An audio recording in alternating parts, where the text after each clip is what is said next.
ሰላም እንዴት ናችሁ? ዛሬ ደግሞ አንድ መንገደኛ መንገድ ላይ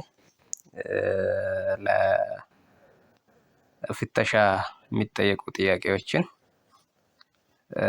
እናያለን። የጋፊፍ ዴቢ ቃለ መጠይቆች ብዬ ነው ያስኩት። ርዕሱ ችግር የለውም፣ ግን በዋናነት መንገድ ስትሄዱ ፍተሻ አካባቢ ላይ ምን አይነት ጥያቄዎች ሊነሳ ይችላል የሚለውን መጥቻለሁ ማለት ነው። መቃንኬ ኬሰን ኤኙ ካል መቃንኬ የሚለው ጾታን አይለይም፣ ለወንድም ለሴትም ይሆናል። ኬሰን የሚለውን ደግሞ ለብዙ ቁጥርም ይሆናል፣ ግን አሁን እዚህ ጋር እኔ የተጠቀምኩት ለአክብሮት ነው።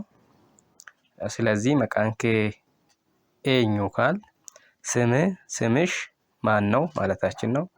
መቃን ኬሰን ኤኙ ካልን ደግሞ ስሞት ማን ነው ማለታችን ነው። ለዚህ ጥያቄ መልስ ሲሰጥ መቃንኮ በከዱዋ ጀዳማ ስሜ ዳሽ ይባላል ብሎ ይመልሳል። ያው ስሙን ይሞላበታል ማለት ነው የተጠያቂ። ሁለተኛ ኤሳ ዱፍቴ ብሎ መጠየቅ የሚችል ከሆነ ወይ የሚጠየቅ ከሆነ የመጣበትን እየጠየቀ ነው ማለት ነው። ስለዚህ ኤሳ ዱፍቴ ካለ አሁንም ጾታን አይለይም፣ ከየት ነው የመጣ የመጣሽ ማለት ነው።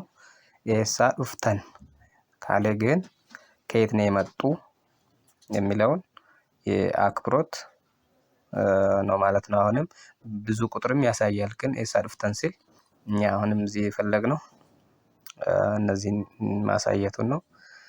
መልስ ሲመልስ ለዚህ ጥያቄ አኒ በከዱዋዳን ዱፌ፣ እኔ የመጣሁት ከዳሽ ነው።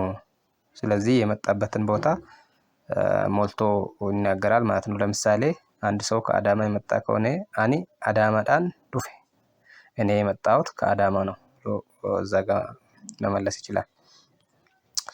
ቀጣይ ጥያቄ ኤሰ ዴማ ጅርታ ካለ የት እየሄድሽ ነው ማለት ነው። ኤሰ ዴማ ጅርቱ ካለ ግን የት እየሄዳችሁ ነው፣ የት እየሄዱ ነው። ብዙ ቁጥርና ክብርን ያሳያል ጅርቱ የሚለው። ጅርታ ግን ጾታን አይለይም። በዛ መልኩ መጠየቅ የሚቻል ሲሆን መልሱ ደግሞ አኒ በከዱዋ ዴማን ጅራ፣ እኔ ዳሽ እየሄድኩ ነው። የምትሄዱበትን ቦታ እዛ ጋር ትሞላላችሁ ማለት ነው። ቀጣይ ወረቃ ኤኙማ ቀብዳ ካለ መታወቂያ አለ አለሽ ማለት ነው። ቀብዳ ካለ ጾታን አይለይም። ቀብዱ ካለ ግን ወረቃ ኤኙማ ቀብዱ ካለ ግን የአክብሮት ነው። መታወቂያ አለዎት ማለት ነው። ለብዙ ቁጥርም ይሆናል። አሁንም ቀብዱ የሚለው ብዙ ቁጥርና የክብር ተመሳሳይ ናቸው። ኤየነን ቀባ አዎ አለኝ ብሎ መመለስ ይቻላል። ሌላ ወረቃን ኤኙማ ኬ ሃሮምፈሜራ፣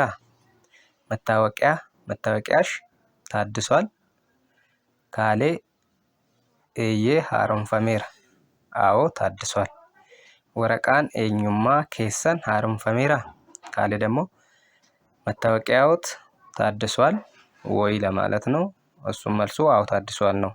አሁንም ወረቃ ኤኙማ ኬ ካለ ጾታን አይለይም። ወረቃ ኤኙማ ኬሰን ካለ ግን ወይ ብዙ ቁጥር ሊሆን ይችላል ወይ ደግሞ የክብር ሊሆን ይችላል። ስለዚህ እነዚህ በዚህ መልኩ መመለስ የሚቻል መሆኑ ነው።